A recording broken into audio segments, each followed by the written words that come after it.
कई राज सदियों तक बंद पड़े रहते हैं, लेकिन एक बार तिजोरी खुल जाए तो वो इंसान कभी फिर से बंद नहीं कर सकता। ये कहानी है एक ऐसे तिजोरी की जिसकी चाबी तो मिली, पर कीमत जान से भी महंगी पड़ी।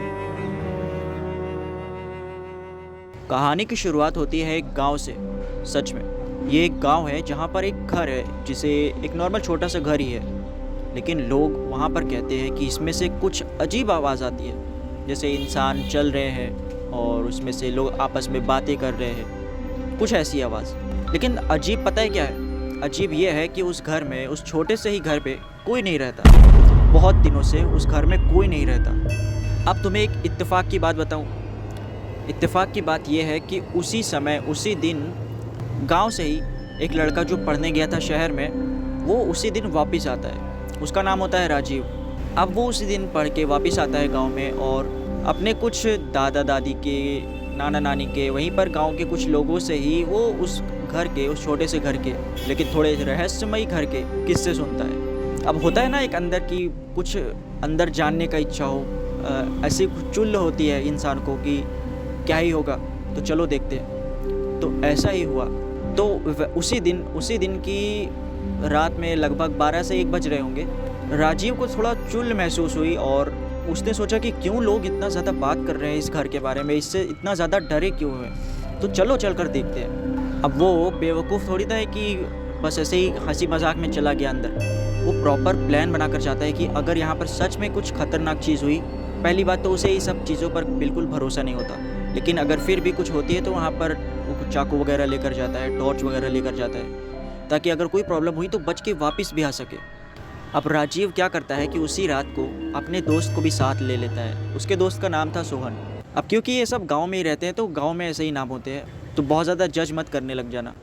तो ये अपने दोस्त को लेता है और चला जाता है उस घर की तरफ। जब रास्ते में जा रहा होता है तो बहुत ज़्यादा झाड़ी वगैरह होती है, तो बहुत ज़्यादा आवाज़ आती है। जब तुम देखे होगे, तुम जब गाँव में चलते हो तो झाड़ियों में बहुत ज़्यादा चलने की वजह से बहुत आवाज़ें आती है। तो वो आवाज़ कम से कम आए, इसलिए वो लोग ने चप्पल जो होता है, अपना जूता वगैरह, वो सब उतार के अपने हाथ में ले लिया और वो आराम से उस झाड़ू के बीच में चलने लगा। अब रात का समय था, हल्का चांद ऊपर निकला था और ठंडी ठंडी हवा चल रही थी। दोनों लोग काफ़ी मौज मस्ती के साथ उस जगह पर जा रहे थे, लेकिन मन में हल्का सा अभी भी डर था।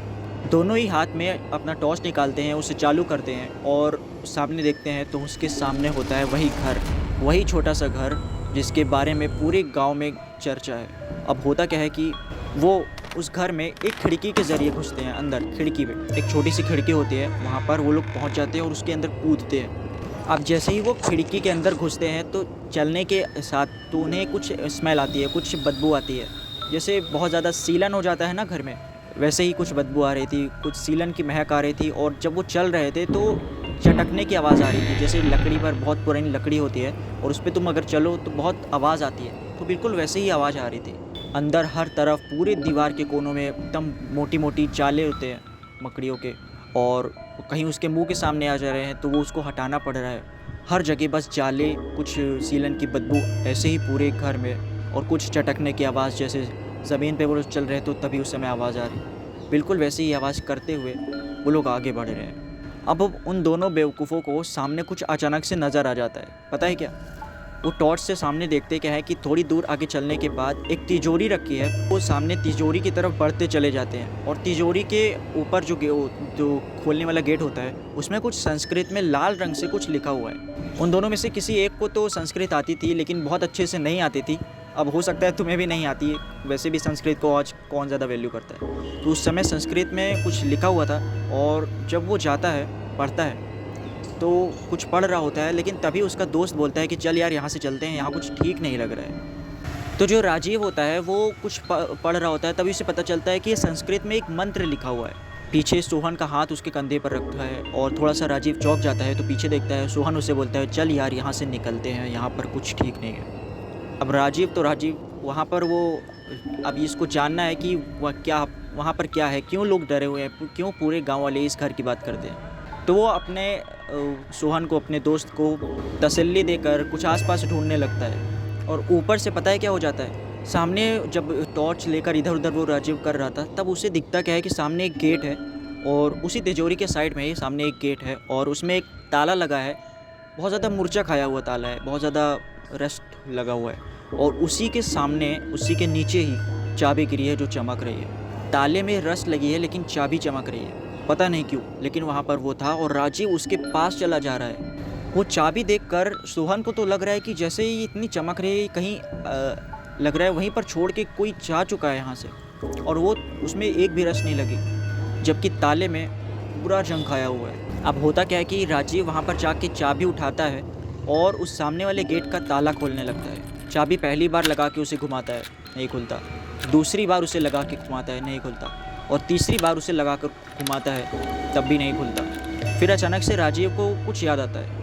वो मुड़ता है और वापस से उस तिजोरी की तरफ जाता है। उस तिजोरी में जब वो उस चाबी को लगाता है, पीछे से सोहन की आवाज़ आती है। वो बोलता है, ओह तो ये तिजोरी की चाबी थी, मुझे लगा गेट की है। अब जब वो दोनों मिलके तिजोरी खोलते हैं तो उसके अंदर कुछ सिक्के होते हैं और लाल कपड़े में कुछ पत्थर रखा होता है और उसी के बगल में एक डायरी रखी हुई है। अब सिक्के उठाने से पहले और उस पोटली में जो पत्थर है उसे देखने से पहले सबसे पहले इनकी नज़र पड़ती है डायरी पर, और ये डायरी उठाते हैं और उसमें कुछ पढ़ने लगते हैं। उस डायरी पर पता है क्या लिखा था? उस डायरी पर लिखा था, जो भी इसे खोलेगा वो मेरी मुक्ति का साधन बनेगा, पर याद रखना मैं अकेला नहीं हूँ, तुम्हारे पीछे भी कोई आएगा, वो तुम्हें छोड़ेगा नहीं।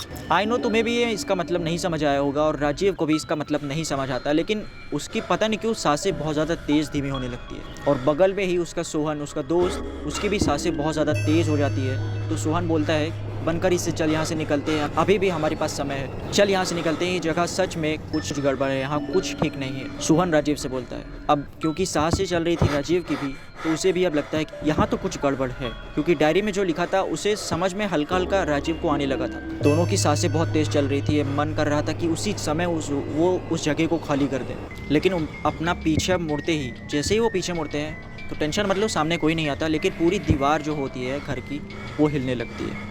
जैसे ही वो पीछे कदम रखते हैं और मुड़ते हैं तभी पूरा दीवार हिलने लगता है, और तभी उसके सामने ही एक औरत आती है, एक बूढ़ी औरत।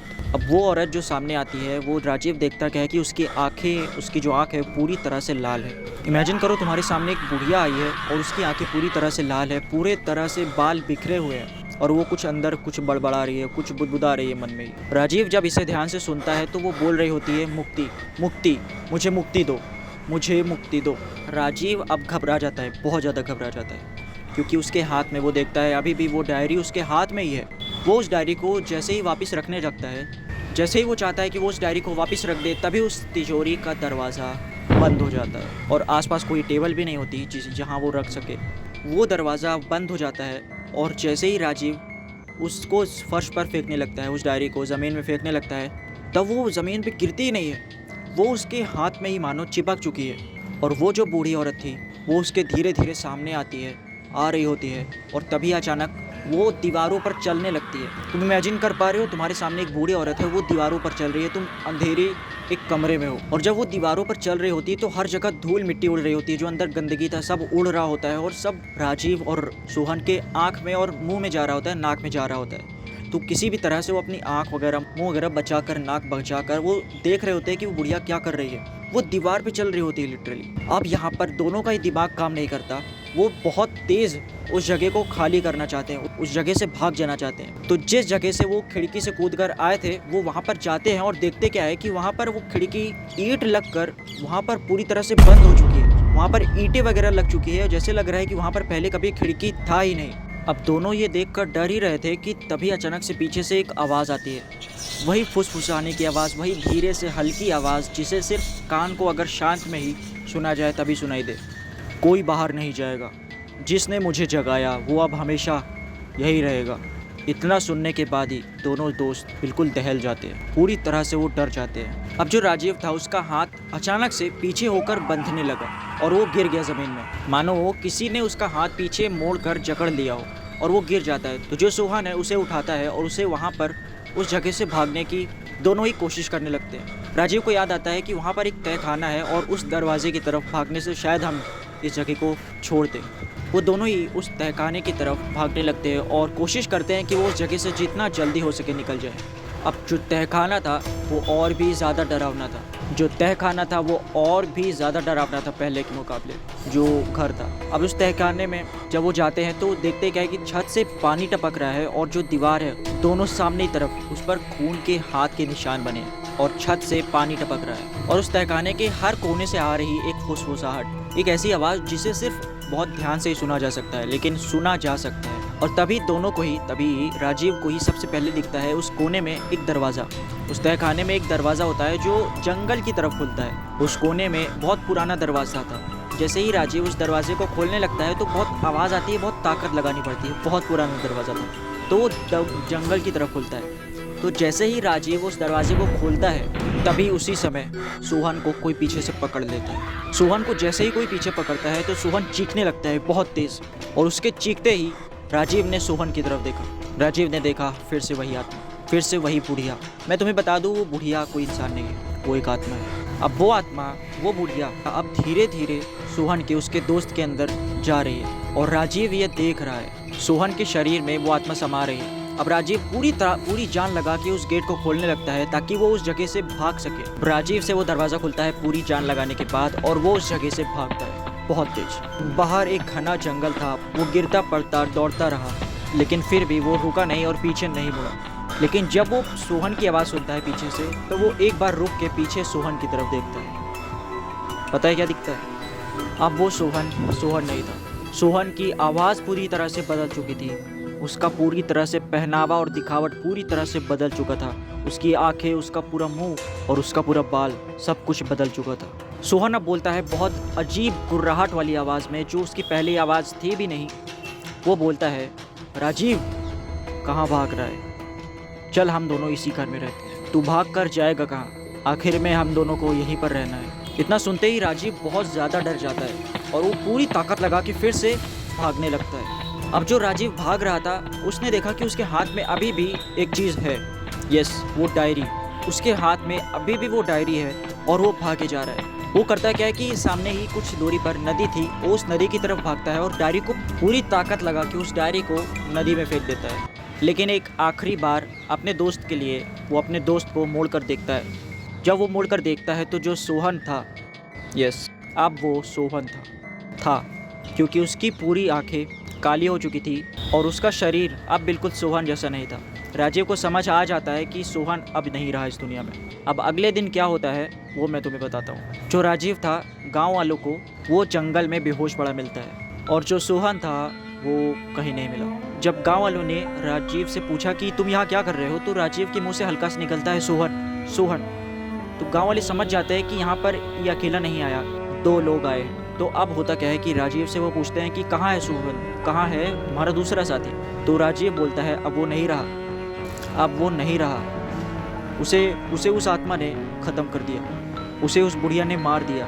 बहुत डरी हुई आवाज़ में वो ऐसा बोलता है। और एंड में तुम्हें बताऊं तो एंड में आज भी उस घर का दरवाज़ा खुलता रहता है। आज भी उस घर में रात को वो दरवाज़ा खुद खुलता है और कोई ना कोई उस तिजोरी के रहस्य को खोलने आता है। ये स्टोरी थोड़ी अजीब थी। कुछ तिजोरियाँ हमेशा बंद ही अच्छी लगती है। अगर तुम्हें कोई बंद तिजोरी मिले तो उसे खोलने से पहले सोच लेना, कहीं उसकी कीमत तुम्हारी जान तो नहीं। बाकी ये स्टोरी कैसी लगी तुम्हें, तुम कमेंट में बता सकते हो। और अगर तुम्हारी खुद की कोई पर्सनल एक्सपीरियंस है, तुम्हारा खुद का कोई ऐसा हॉरिफिक इंसिडेंट तुम्हारे साथ हुआ है तो तुम शेयर कर सकते हो। तुम्हें ईमेल इस वीडियो के डिस्क्रिप्शन में या चैनल के डिस्क्रिप्शन में दिख रहा होगा। तो चलो मैं तुमसे मिलता हूँ मैं अगली स्टोरी में। बाय।